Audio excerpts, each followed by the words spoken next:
Hello, everyone, and welcome to Exploring Hypnosis, the interviews. This is episode 2, and this is really for hypnotists. So if you're not a hypnotist, leave now.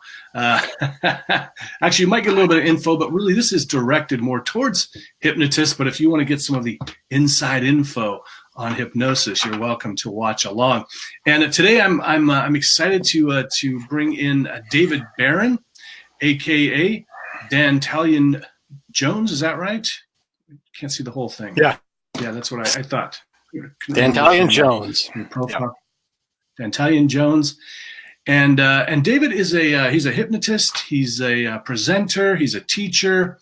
He publishes a lot on his blog over at mindcontrolpublishing.com, and he's a frequent contributor to our hypnosis group, Launch Your Hypnosis Career Now. So please, everyone, big round of applause for David.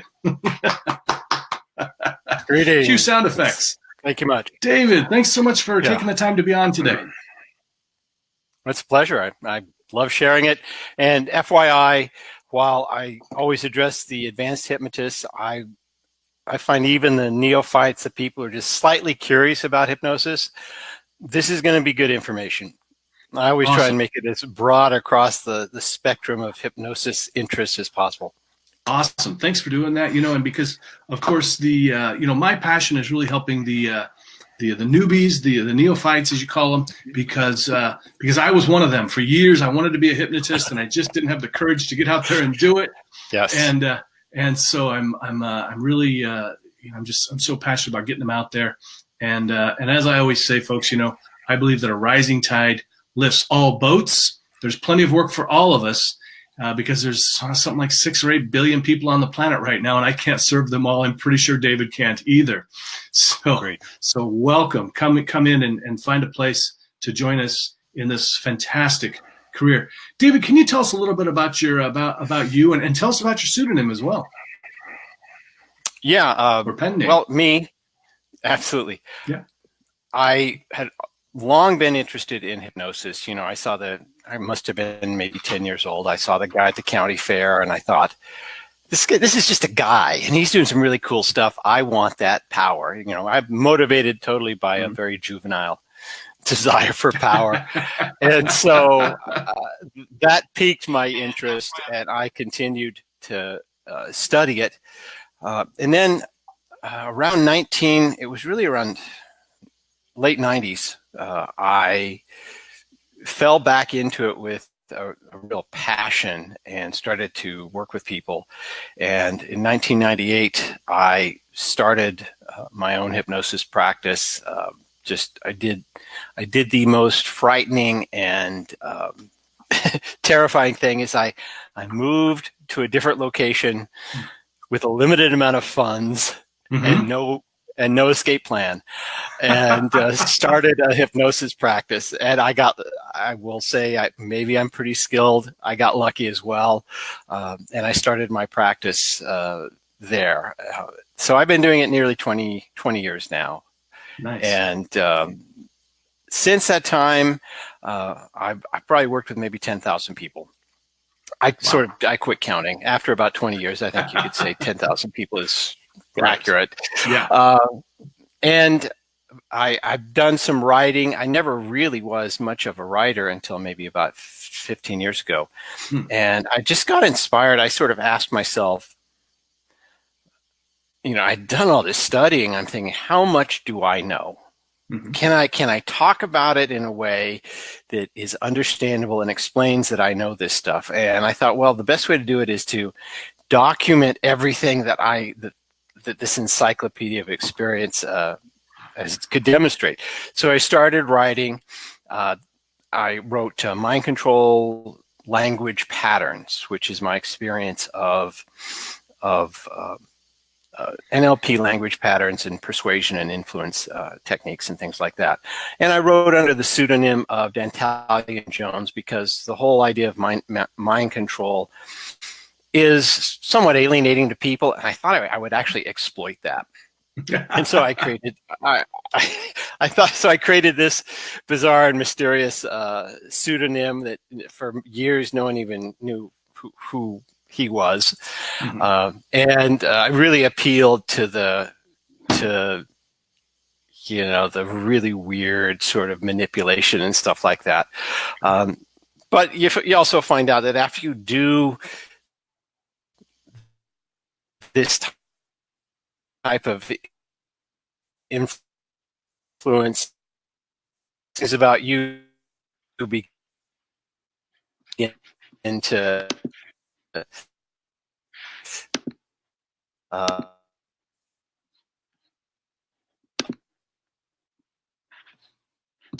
Kind of cutting out a little bit. Are you back?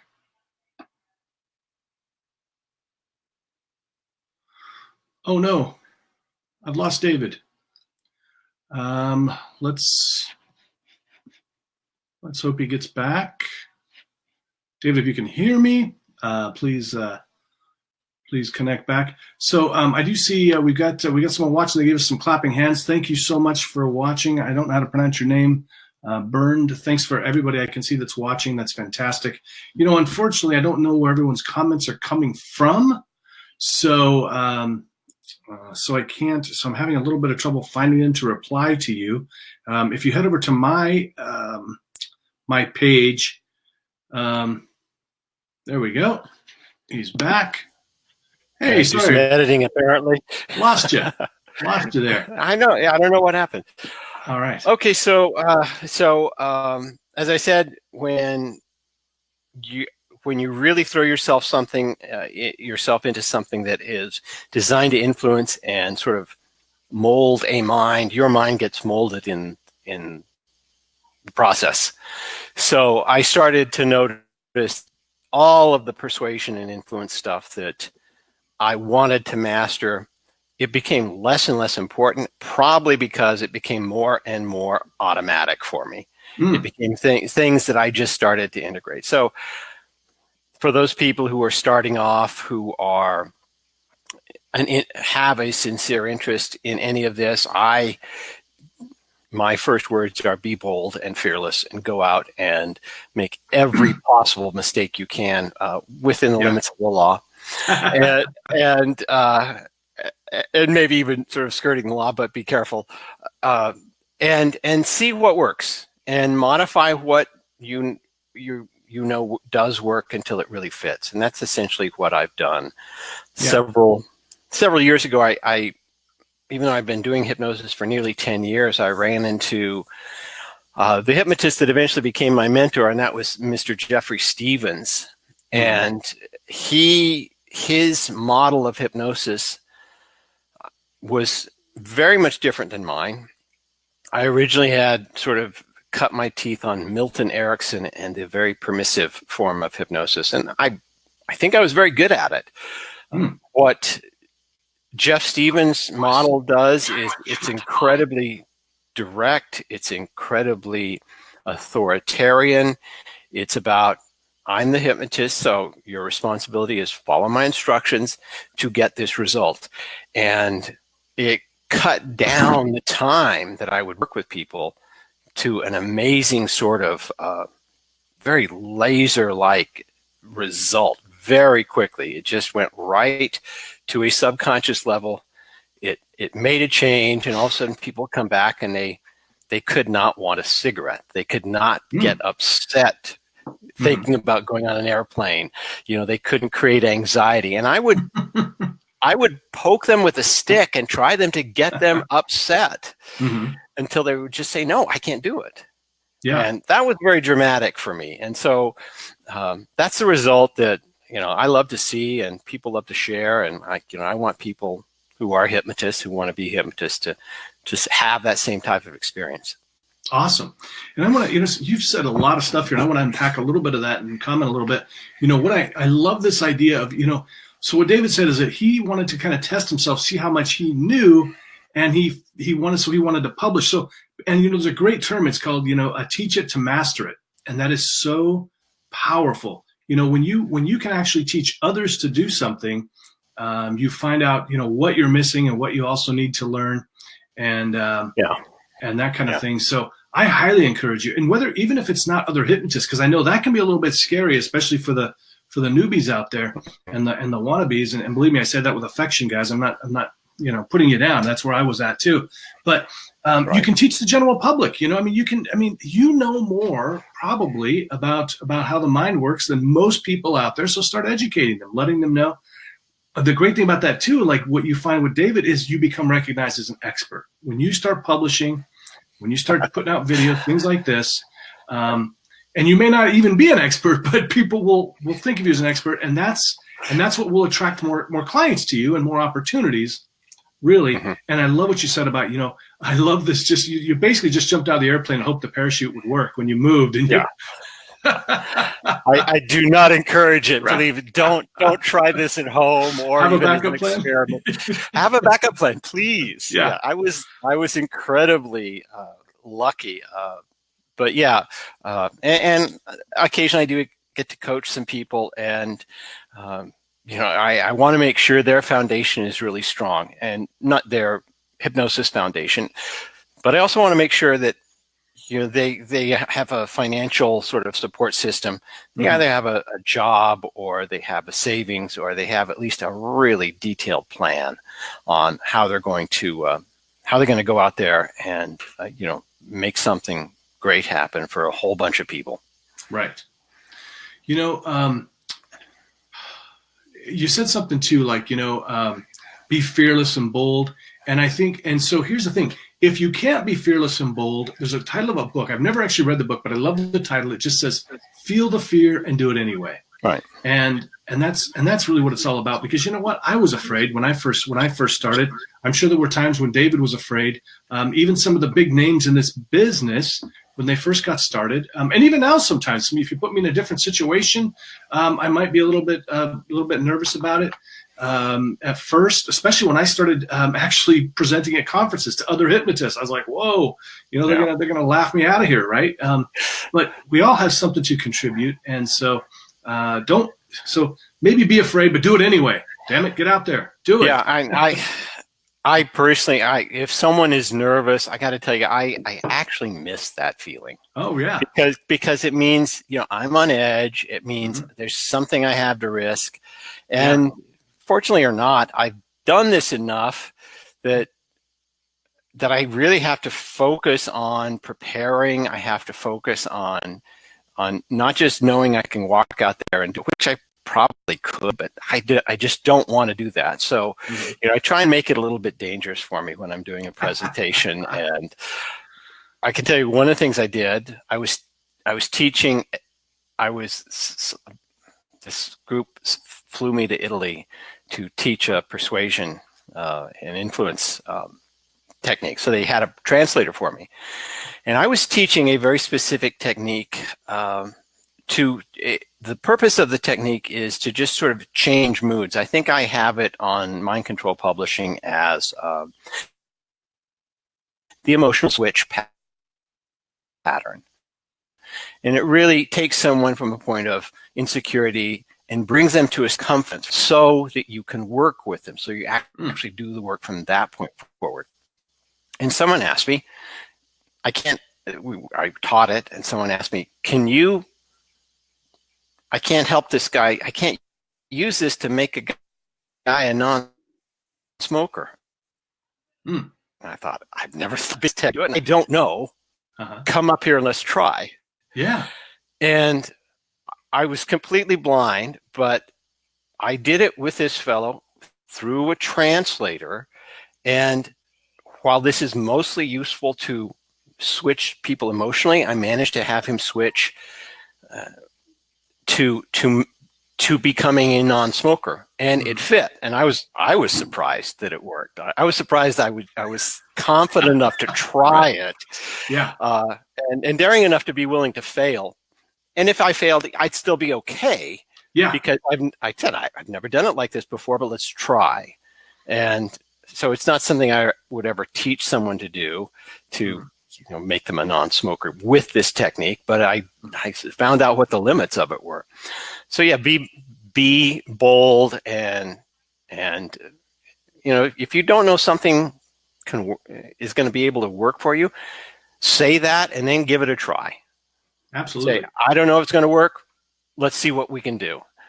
Yeah. And what's interesting is the people that volunteer for this, they're more willing to just be led along with it. So you get some really good volunteers who are really ready to make it happen. Yeah. Absolutely. And, you said, that's, gosh, I found that my greatest progress really comes when I do that, when I just decide to be bold. When I'm doing a comedy hypnosis show or doing some street hypnosis, especially, I remember one time I had just been out doing a bunch of street hypnosis, in the weeks before a show. And I went up and this woman was up on, I had the volunteers up and I just looked at this woman and I'd seen another hypnotist in one of the groups. I'm not going to mention any names, but he's rather famous or infamous, however you feel about him. And I did one of the things that he does. And I looked at her and I pointed at her arm and I said, "Feel this." And I started lifting my hands and by God, her hands started lifting and I was blown away. I was like, whoa, this works. So, yeah, when you can demonstrate a confidence and a feeling of authority, it becomes very contagious. And that's the neat thing about being a hypnotist and being able to influence like that.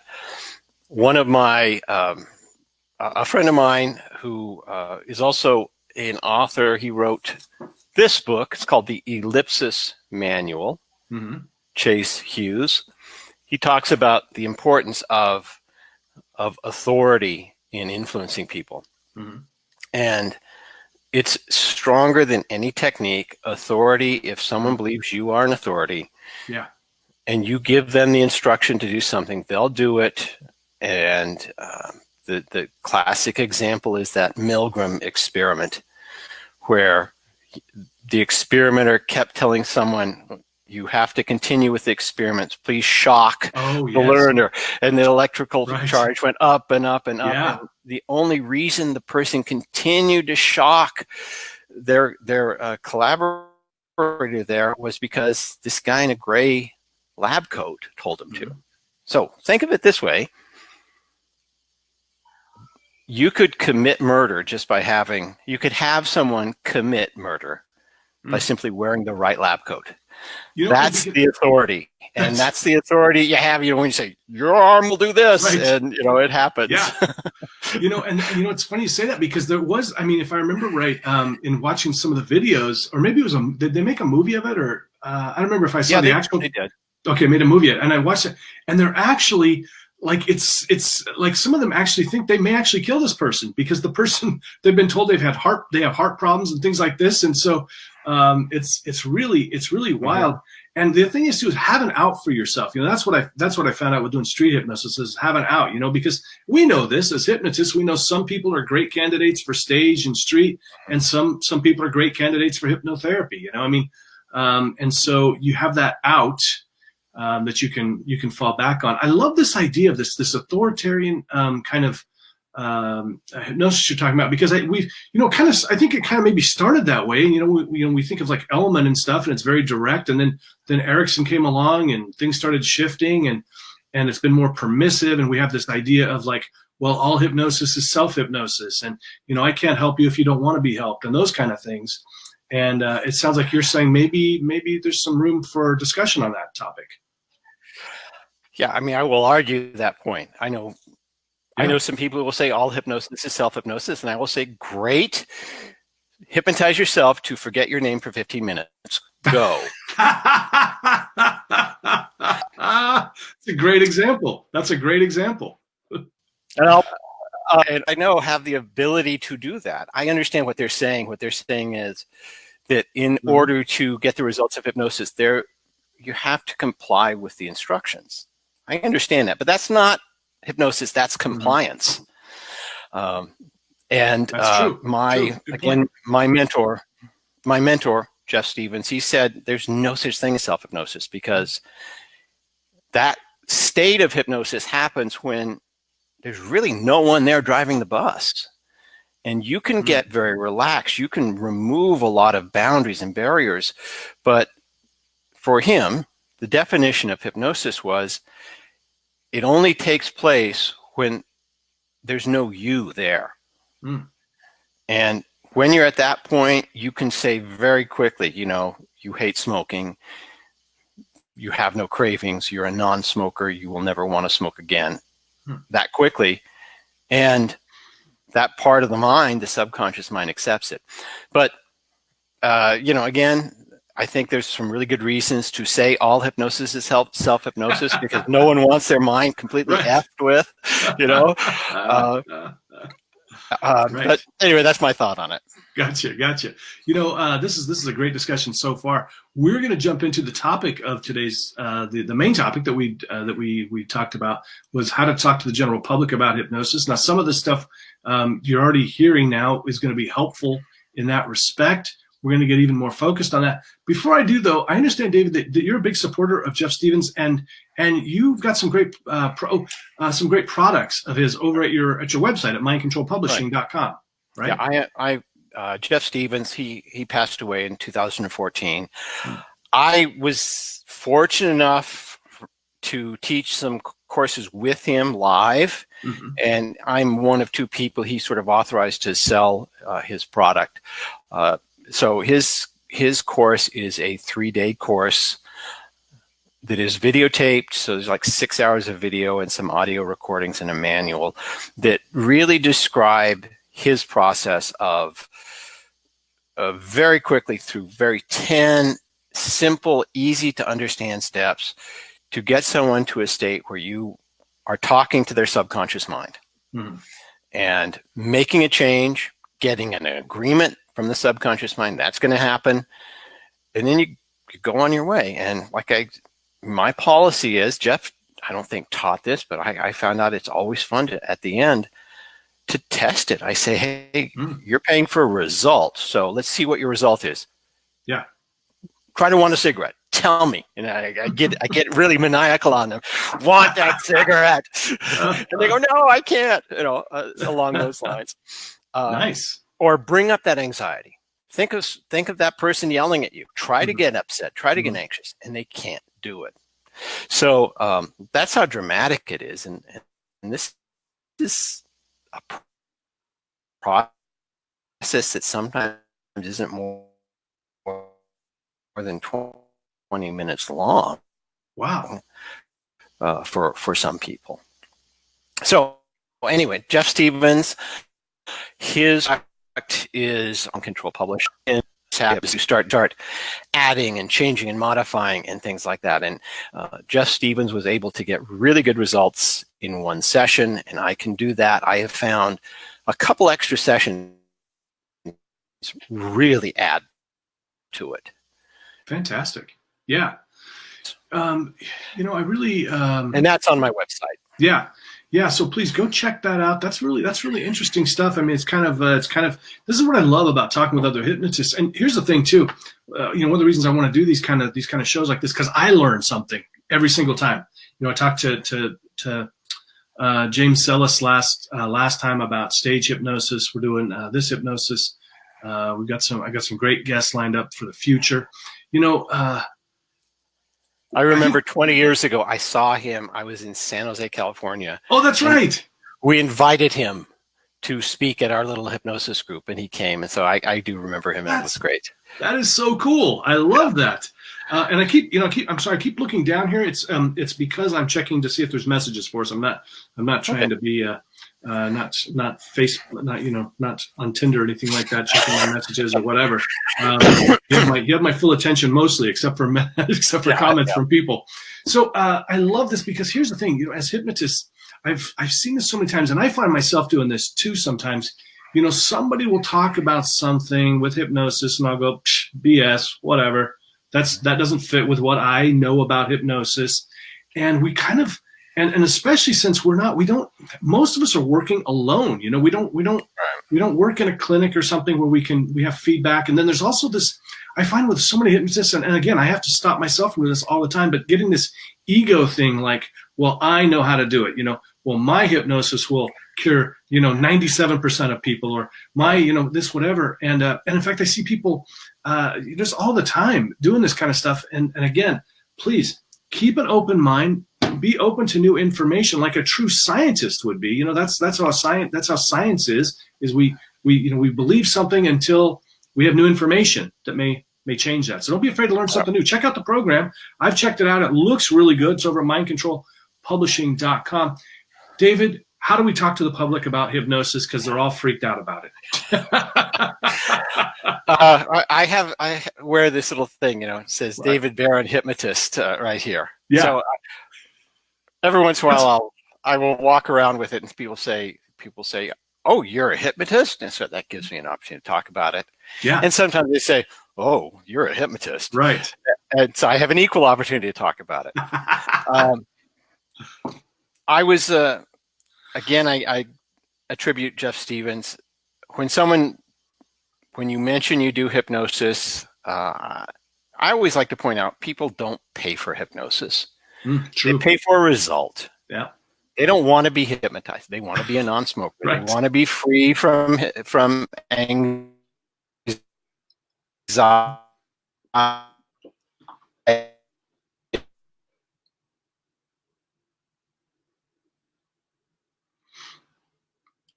All right, everybody. If you're listening, we don't have a great connection today, it seems. So I think I've lost David again.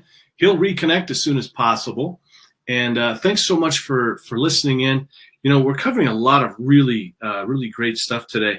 If you have questions, comments, concerns, please comment below. I actually found out where the comments are coming from now, so I can respond to them. And really do appreciate you watching. Please stay tuned for other episodes. We'll get Mr. Dan Talion, aka David, back here in shortly. What are your biggest challenges when it comes to hypnosis? Are you a newbie, a wannabe? Are you an advanced practitioner? What kind of things are you kind of questions do you have? Sorry, I lost you again, David. Yeah, actually, that was on my end. I don't know what happened, but okay. When we're done here, I know what I have to do. Okay. So people don't want to buy hypnosis. They want a result. So I always ask them if they say, "Oh, you're a hypnotist," and I say, "Yes, I help people stop smoking, get over anxieties, phobias, help people change habits." And then I say, "Have you ever been hypnotized?" Mm-hmm. And they go, "No," and I'll say, "Would you want to?" Yeah. And if they say yes, I'll actually do a little demonstration right there in the line of the supermarket if they're up to it. Fantastic. It doesn't happen that often, but I'm more than happy to just sort of demonstrate that with them.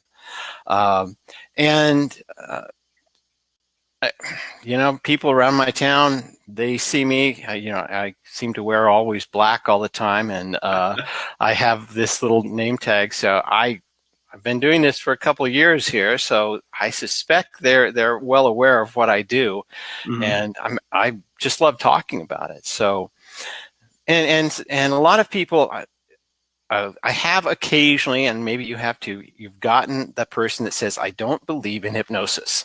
Yeah, of course. And yeah. I had to think about that when I first got that, and I realized that means one of three things. It either means that hypnosis is not a real thing. Mm-hmm. It is something that someone made up and it's all fake. Yeah. The other possibility is I don't believe in hypnosis, meaning it goes against a personal belief or faith that I have. Okay. Just a second. Sure. It goes against a personal belief or faith that I hold. And the third possibility is I do believe in hypnosis, but I'm not going to let you F with my mind. Right. Like don't you stare at me like that. Or, things like that. Right. And either way, either way, it gives me an opportunity to talk about it. If someone doesn't want to be hypnotized, I'm not going to hypnotize them. If they want to know what it's like to be really focused, and if they were to ask me what it's like to be hypnotized, I say for me, it's just really a very intense and enjoyable state of focus where I just narrow everything down to a single point. Mm-hmm. And if I've done my job right and you follow my instructions, when we're done, you'll open your eyes and you go, "What the heck was that?" I go for that wow. That's awesome. And I get that a lot. I really go for that sort of intense experience. I want it incredibly, I want them to know something happened. Nice. And again, that gives me an opportunity to sort of talk about it and give them some sense of anticipation. So that's how I always describe hypnosis. Hypnosis for me is just a continual narrowing down of your attention to a single point, Mm-hmm. and make it as intense and as enjoyable as possible. Great. So a couple of things that we've heard so far is David he wears a badge. I remember when I was working at a massage place, back when I did massage, one of the places we had was I can't remember exactly what it said, but it was a T-shirt said. It wasn't Ask Me About Massage, but it was something like that. And we worked in this big office building, and we would, when we were slow, we would go up and down the elevator. We'd go up and down the elevator, and people would always go, "Oh, you do hypnosis? You do a massage?" And like, "Yeah, do you want to come down and get a massage?" And so it was a great marketing thing, because we weren't supposed to be marketing in the building. That was the reason we started doing it. It was a business that we don't, there's no solicitation, that kind of a thing. But we just wear our T-shirts, and so if you can get yourself a badge or something, or I know some of the guys out there have shirts made, that's the T-shirts are made. I've got one when I go out and do street hypnosis. It says, "Ask me to hypnotize you." Those kind of things that can really get people interested. Because here's the thing, and I'm gonna pause that thought there until David comes back. Let me just tell you about something too. If you're watching right now or later, I am. As I've said many times, if you've heard me talk before, seen my posts, I was not. It took me forever to start doing this. I wanted to do it since I was like 16 years old, and I didn't start doing it until I was like 40. Please don't wait. Get out there and do it. If you need help with that, please watch this stuff. I'm providing a lot of content for you to help you out. Get in the group, the Facebook group, facebook.com/launch your hypnosis career now. And as soon as David comes back, we're going to cover some more stuff about talking to the public about hypnosis. And I also have a very special program. If you want to join this program that's launching here in just a couple of weeks, but it'll be ongoing, but there's some special pricing until it launches, just go to jimkellner.info/launch your hypnosis career now. That's, actually, I think that is one of the links that will take you there. Sorry. But also Hypnotic Confidence Program will take you there. So jimkellner.info, Hypnotic Confidence Program. And I will take you through, I'll take you through what I learned. If you're afraid of asking for the sale, I'm going to help you with that. And it comes from a place of service. It's not sales. It's not what can you do for me, client? What can I do for you? And that's going to help you to get past that. So you're not selling, you're not feeling salesy. Marketing mindset, putting yourself out in front of the public. How to become the expert, the recognized expert, even if you're not the expert. So there's it's 9 weeks. The first week is free. If you want information about that, contact me. I've got a hypnotic confidence recording for you to listen to, and a bit of a class that I posted in the group, facebook.com/hypnotic confidence. No, sorry, launch your hypnosis career now. Sorry, I got all these links in my mind. I should have wrote them down. Do you have questions? We got a few people on here. Do you have any questions for me? Do you want to? Yes, I'm back. Oh, it looks like maybe. Oh, he is back. Okay, sorry. It looks like it's black though. Okay. We can't Can see you you. see me? Cannot see you. See me? We just turn my camera off and then on. There we go. You're doing the Dantalian thing. You're tricking us. I'm sorry about that. No problem. I'm having. It's the technical stuff is on my end. So I hope it doesn't happen again. We'll try. No sweat. It gives me a chance to chat a little bit. I want to say something. Go ahead, David. What were you going to say? Well, first of all, what you're doing to help people get more confident to do the marketing, I am totally behind it. Getting more people who are really good at this out there to feel confident, to just cover the basics, being able to book an appointment, to I always ask for a credit card number just to secure the appointment. They're doing it. Yeah. because that's one of the things that I try and do. Yeah, I'll tell you I've started requiring a deposit now. It's $100 deposit. If you don't show up for it, Yeah. the appointment, then there's a chance. If it's, obviously if there's some big something that comes up, I'm gonna be kind about it. But yeah, so how many no shows I have now? Zero no shows. I always get noticed. It's funny how people will remember an appointment when they've got money on the line. So it's, I didn't want to do that, but I had to. I also have it set up on my website where you actually have to, you don't even get to talk to me until you leave a deposit. And I'm not sure if I'm going to stay with that, but I was getting so many because I have it set up where you can book your appointment. I use Acuity, but I'm looking at some other options now.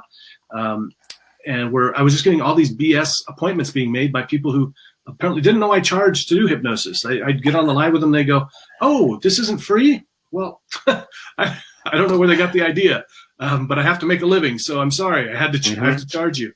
But so back to what we're talking about here with talking to the public. What other thoughts do you have about talking with the public? Now, see, here's the thing. This is the thing that is, try not to be defensive, folks, because I used to get defensive, and it's still sometimes I do when people go, "I don't believe in hypnosis." I'm like, well, who cares? I don't care if you believe or not. You can be hypnotized. I don't believe in gravity, but I still fall down. I'm trying not to be as defensive about it anymore because it's just irritating. What else can you tell us about talking to the public, David?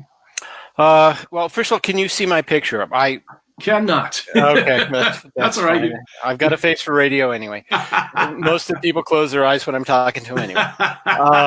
Good one. What else can I say about talking to the public? Mostly just demonstrate to them that this is something that you love. Yeah. By being willing to talk about it. That's the best thing that I can do. Talk about your successes. Talk about even your challenges.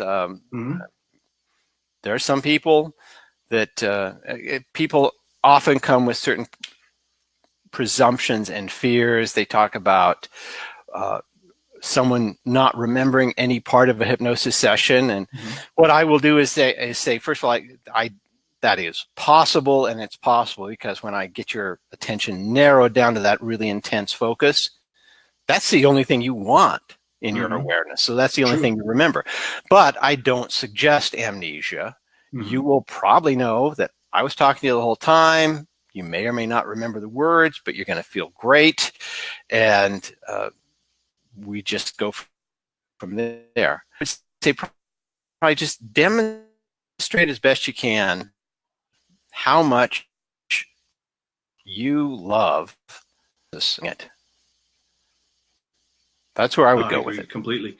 And here's the thing too, guys. I mean, if you're in the group, if you're in my group, the Launch Your Hypnosis Career Now group, and thank you for those people that are active in there. There's like 80 members and only maybe 3 people comment. Part of being in this is being active in groups. I mean, if it's not in this group, in some other group, and really, if you're not going to be active, leave the group. I mean, you're not doing any good. Contribute or leave is my feeling, because and believe me, you won't hurt my feelings. I've left many groups that I didn't feel like was for me. That's fine. But the other thing is, please, because here's the thing. I spy on you guys, okay? The people in my group, in the Launch Your Hypnosis Career Now, I spy on you. I click over to your profile sometimes, and I scroll through your feed, and I don't see a damn thing about hypnosis. So yeah, this guys, this drives me crazy. How's anybody going to know that you do hypnosis? Now, I know some of you. I did work with a coaching client one time who his family didn't know he really was into this so much, and so he didn't want it to. But look, I don't know. You gotta be out there. You gotta show them. You want to be. Here's the thing. What you want is for, just like McDonald's is out there all the time, right? So that when you want a hamburger, you think of McDonald's.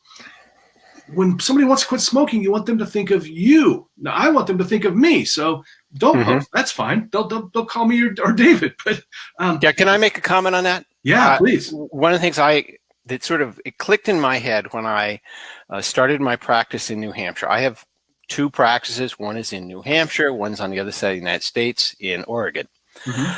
When I started my practice in New Hampshire, I knew no one. I knew there were other hypnotists there. I didn't know who they were or anything about them. I saw their websites, and I decided to take an attitude that I call preeminence. And it is the attitude that my intent is to land here in this place as the hypnotist in which everyone is going to be thinking of as the hypnotist to go to. Yeah. And all my competition is going to be wondering, who the heck is this guy? And so with that in mind, I built my website around that. I built my presentation around that. I built my whole demeanor around being the preeminent hypnotist in the area. And that's what I encourage everyone else to do, is just don't worry about the competition, because they're going to be worried about you. I love that. That's a great, remember this quote, okay? Don't worry about the competition. Let them worry about you. And look, it's not that hard to stand out in this profession, really. And really in any profession. If you're the one that's publishing a blog, if you're the one that's making videos, if you're the one that's out there truly trying to help people, and that's where I really try to come from, a place of service.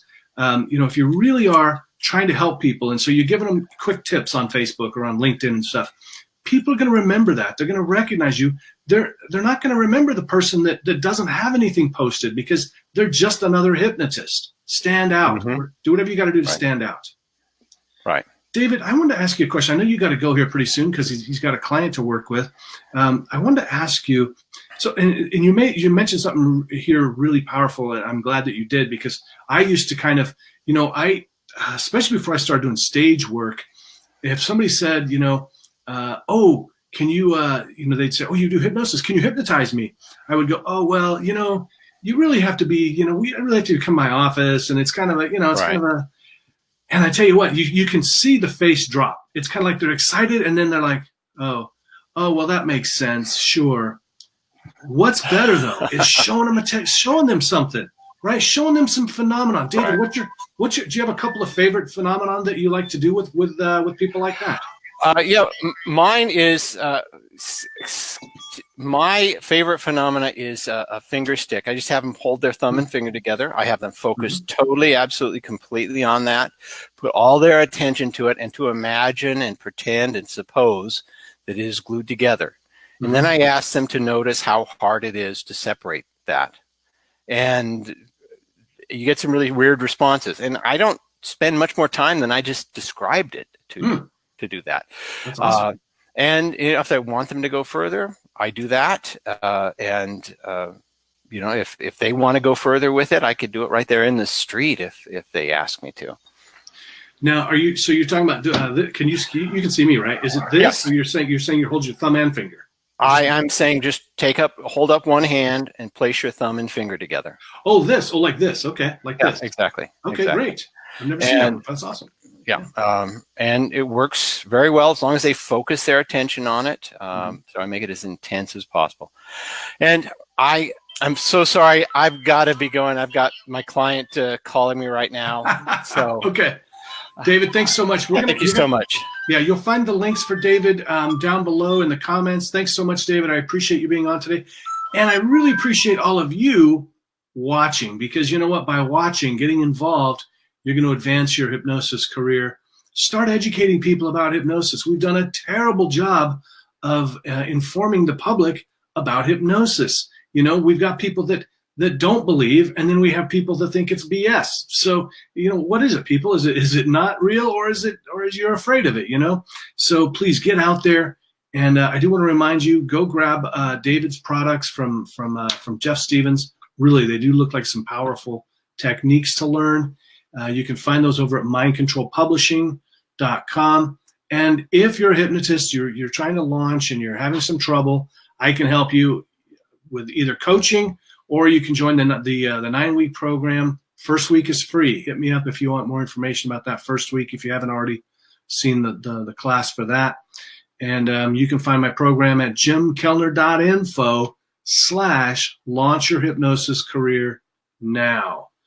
And of course, my website is jimkellnerhypnotist.com. And please join the Facebook group. If you're watching this somewhere else, join the Facebook group. It's just for hypnotists, newbies, and wannabes that really want to get out there and launch and shine. All right, we need you out there. Thanks a lot so much for watching, everyone. Take care, be well, be awesome, and remember, your success is my success.